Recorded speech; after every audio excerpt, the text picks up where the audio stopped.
If your breast milk supply is not where you want it to be and you feel like you've done all the research and tried all the things with no results, confusing results, or unsustainable results, this video is for you. Let's talk about how to get off that hamster wheel.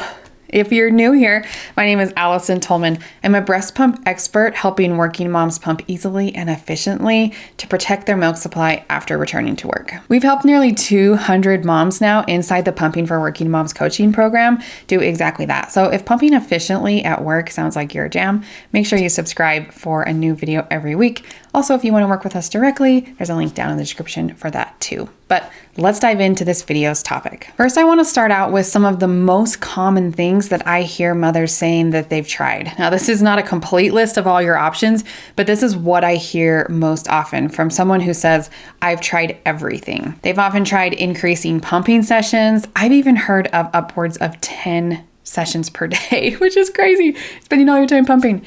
Hands-on pumping, power pumping, adjusting pump settings, getting a new breast pump, pumping after feeding or triple feeding. Oh, it's crazy. Obviously, a lot of galactagogue, herbs, supplements, foods, cookies, brownies, all that kind of stuff. Increased hydration, adjusting nutrition, trying a bunch of different flange sizes or types or products, relaxation techniques, seeking support even. This is often what I hear from moms who said, I've tried everything, nothing's working. If you can relate to any of that, leave me a comment below and tell me all the things you've tried. Hopefully you've figured stuff out, but if you're watching this video, it's probably not. So what's the problem with this?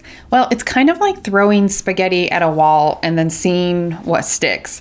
Sometimes called the kitchen sink approach, where we've tried everything, including the kitchen sink. It really stems from generic advice that's not really geared toward a specific problem. It's more like a bunch of solutions thrown at an unidentified problem. So let's talk about 3 steps in getting off of this like perpetual motion of just trying everything and new things and adding in variables and nothing's working. Some things work. We don't know what's working. Let's stop that. Okay. So step 1 is to identify the problem and the cause if possible. Step 2 is to find a solution to fit the underlying problem. And then 3, adjust it to make it sustainable. So let's use an example and break this step-by-step process down, hopefully so you can figure out what's happening, why it's happening, and then come up with a better solution to a specific problem. Do you see how that makes way more sense? So let's start. One of my favorite examples to illustrate this problem is when I hear moms say that they've been power pumping, often multiple times per day, and not getting any extra output. I also hear the opposite, saying, I started power pumping and I do get more milk, but I feel like all I'm doing is pumping. So it can kind of go both ways in the power pumping department, which is why this is such a great example, because whether it yields results or it doesn't, you still don't know what the problem was or how long to do this or how to adjust it to make it sustainable long term. Partly because we just made a random guess to start with. And while we're talking about power pumping, just so you know, I never suggest power pumping long term, and I barely even suggest it short term. It's not my favorite solution to any problem, really, only in really specific situations. So the thing that I know is frustrating for you here is that with step 1, you have to be able to even identify the problem, and that can be really hard for you. I totally get that. Sometimes it takes a trained eye and a trained professional to help you narrow down what the root problem is and kind of which symptoms go with that versus are something else versus are normal. An example of this would be a problem that I hear really often, which is low pumping output at work. Okay, that's easy, right? We need more milk. We need to be able to pump more milk at work. But what's actually the root problem? Is it a low supply problem or is it incomplete emptying with the breast pump? We actually have another video on that I will put up top for you. But figuring out what the problem is going to decide how we treat that. Does that make sense? If it's low supply, we need to be looking at the scheduling, the settings, the flange sizing. How is the rest of the day going? Not just at work. Is it different at work versus at home? You know, if it's incomplete emptying, then we really focus on getting the pump to work more efficiently. And then are you feeding baby at the breast at home, or are you exclusively pumping and it's just different at home and work? That's a whole nother set of solutions. So you can see why it's really important that we identify the problem first. Even if you can narrow it down to like a couple of options, that can help you create a more targeted approach to the problem that you're trying to solve. The harder part of this step comes in trying to identify the cause. Many lactation consultants may be able to help identify this a little bit easier, but if you also have a lot of latching experience, or maybe you've been in this space for a while, you're really well versed in things, you might be able to kind of deduce this cause as well. So for example, in the scenario that we just talked about of not pumping enough at work, is it an unconducive environment at work making letdowns difficult, or is it the quality or type of pump that we're consistently using? Is it an inefficient baby at the breast when we're breastfeeding that's kind of caused low milk supply, and so now we just have low milk supply? Is it an inappropriate pumping schedule, poor flange sizing, etc.? Once you know the problem, then you can try and find the cause, and then we can try and fix that cause, right? Which is step 2, finding the right solution. The problem with this step is if you misidentify the problem or the cause, then this step becomes impossible, right? Or just slightly less effective. I will say that trying things that don't work can be information for you to kind of tell you, maybe like rule out some other things. So, but if we don't even try to identify the cause and problem, then step 2 is just, it's a joke, right? This is why you are right here, right now, as just throwing spaghetti at the wall because we haven't actually identified the problem. So step 2, finding the right solution, okay? So what we see happening here in this step a lot in the pumping world is the intervention that is tried doesn't really fit the problem, all right? Pumping is an art, and it's not always the same for everybody. I mean, this is true feeding at the breast too, right? We got to come up with what's going to work for you specifically. And the same goes into pumping. 2 + 2 doesn't always equal 4 when you're pumping. And I know if you've pumped milk before and tried to combine them in bottles, you'll know that the math there is questionable at best. So random advice on the internet that worked for someone, okay, cool, but why?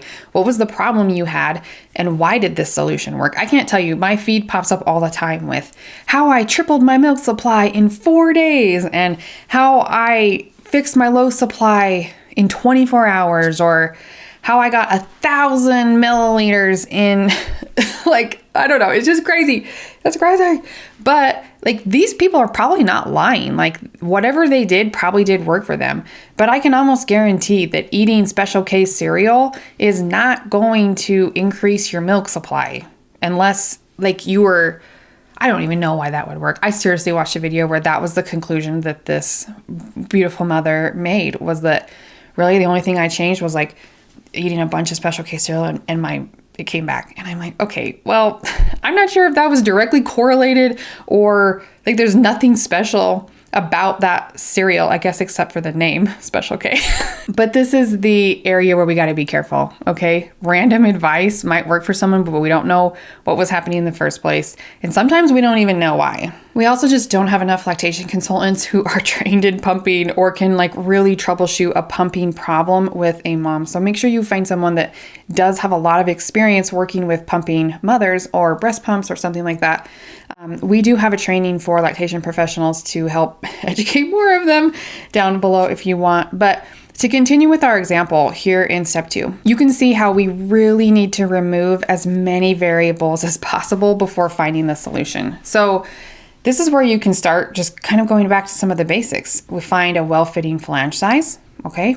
Know what triggers your letdowns more effectively. Feel confident in your pump type and choice, that it's most effective for you and what you're doing, using your best settings, knowing how mental and emotional aspects affect you and your milk output. If all of these things are dialed in, okay, then maybe it's a simple scheduling problem, right? But we have to eliminate the variables. And there's tons of videos on the channel on all of the other topics, by the way, too. We also cover them pretty in depth, actually very in depth, inside of our coaching program, if that's something that you're interested in as well. But the less variables you have, the quicker you can find your solution, instead of this throwing spaghetti at the wall kind of method, because that method can feel very frustrating. And even if you find something that does work, you still don't have answers. We don't know why, and it just is the worst. If you can't find anything that helps after just throwing everything at it, I see why you come to me and say, I've tried everything, nothing works. I don't even think I can make any more milk. This is what it is. There's no hope for me. Like, that's totally understandable. You're very confused and you're very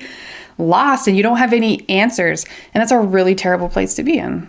So back to this example here in step 2. If we can find what works for you, what tips the needle, we found the cause, we've found a solution that works. Step 3 is where we make it sustainable. But that really only works when you've correctly identified the problem and found the best solution. So hopefully you can get through those first 2 steps. And then step 3 is just how do we fit this into your life in the smoothest way possible? That's the overall goal of all of this, right? So in this example that we're using, we're not pumping enough at work. If we find that pumping every 2.5 hours is the best solution, maybe we have a little bit smaller, storage capacity, and we just know that we have to pump pretty frequently to do this, then how do we make that work in your work life? If you are a busy doctor, that can be hard, right? If you have a job that's very mobile, that can be hard. If you have your own office and a sign and you do all your meetings online, it might be a little bit easier for you, not a problem. The doctor just came to mind because we enroll so many physicians in our program. So I'm used to working with a lot of them and they have crazy schedules. Okay. So if we decide that pumping every 2.5 hours is what you need to make this work, how do we do that? Okay. Maybe we utilize a wearable pump, but that comes with its challenges too. We have to know how to mitigate some of those obstacles as well. And then we need to minimize those variables, right? Find that sweet spot where everything is just working easily and efficiently. That's the goal. Maybe at this point too, we need to have a conversation about adjusting goals to meet the new expectations and reality that is placed before you. This happens frequently, and I think we don't talk about it enough, that sometimes the answer to the solution is actually adjusting our expectations. And I don't want you to do that until you've fully tried everything. I think kind of just giving up and saying, this is my new reality, I guess this just sucks and it's supposed to be that way, is not what I mean here. What I mean here is making an educated choice, really understanding what's going on. This is my problem. I know these things will work, but I can't fit these in my life. It's not realistic. So either how do we get creative and do that, or how do we readjust the goals here and come up with a new goal, a new normal, and shoot for that so that we have this peace in our life overall. Because what I don't want is for you to keep power pumping 3 times a day. You're only pumping, and then at 5 months postpartum, 7 months postpartum, you have a mental breakdown because you have no life, you're tied to the pump, and you have no answers. And that is just a terrible place to be. So finding balance in your life is key, not only for making this sustainable long-term, but for making it easier to actually produce more milk and to be more productive in the moment, right? I know our channel is really focused on helping working moms, and I know you have a lot on your plate. Not only are you making milk for your baby, you're juggling work and a career and also anything else that's on your plate, relationships, you've got home life, you also have a baby. So when you're not at work, you're on baby duty and doing all of these things. It's a lot. We actually have a lot of other videos on the channel on the mental and emotional aspects of pumping and how this can affect your milk supply. Because again, I think this is a topic we just don't talk enough about. I know this is a frustrating situation. And to be honest, sometimes we never even find the answer. Even for me, every once in a while, there's a client that we can't figure it out. And that sucks too. Hindsight is often 20/20, right? So you look back and you're like, oh, okay, last time I saw that, I know what that was. I'm going to fix it this time. We get a lot of 2nd, 3rd, 4th, 6th, 7th time moms. Actually, we just had a 7th time mom join our program last week because sometimes hindsight is 20/20 and then you know better, you do better, but you just do the best with what you have in the moment. And sometimes not even then. And that is a really frustrating place to be, not only for you, but for me too. I want answers. I like data and concrete things. And so when we can't find a solution, that's frustrating. Thankfully, it doesn't happen very often. But this is just life. And if you're working through all of this on your own, just be kind to yourself. Do your best to do the research, find your answers. Again, I'm going to reiterate these steps for you because this is essential in getting out of this throwing everything at the problem scenario. Okay, step 1, identify the problem. What's actually happening here? Not the symptoms of I'm not pumping enough at work, right? What's the problem? What's happening? And then the cause if possible. Step 2 is to find a solution that fits that problem, okay? And that can be tricky too because there's a lot of solutions and you can approach things in different ways, but try and find a solution that fits the problem. Try one at a time and eliminate multiple variables at once, okay? I'm just going to tell you right now, the answer is not lactation cookies. So that's never the answer. Okay. And then 3, please, please, please find a way to adjust it and make it sustainable in your life, because we find an answer. If it's challenging, if it's difficult for you to fit in, please find a way to make that sustainable. If you want some help in this process, if so many of these statements that you heard in this video are resonating with you, I feel frustrated, I'm annoyed, I'm lost, I'm alone, I don't know what I don't know, just reach out and get some help. If you're a pumping working mom who's career driven, who wants the best of both worlds, I want to keep feeding breast milk to my baby and I want to rock my career and I need to do what I need to do over there, and you want some coaching help through it, let me know. All right. I really wish the best for you. Please comment below and tell me, what things have you tried? What things have worked for you? Have you been able to identify your problem solution? Anything like that. I'd love to chat with you down there. So good luck and happy pumping.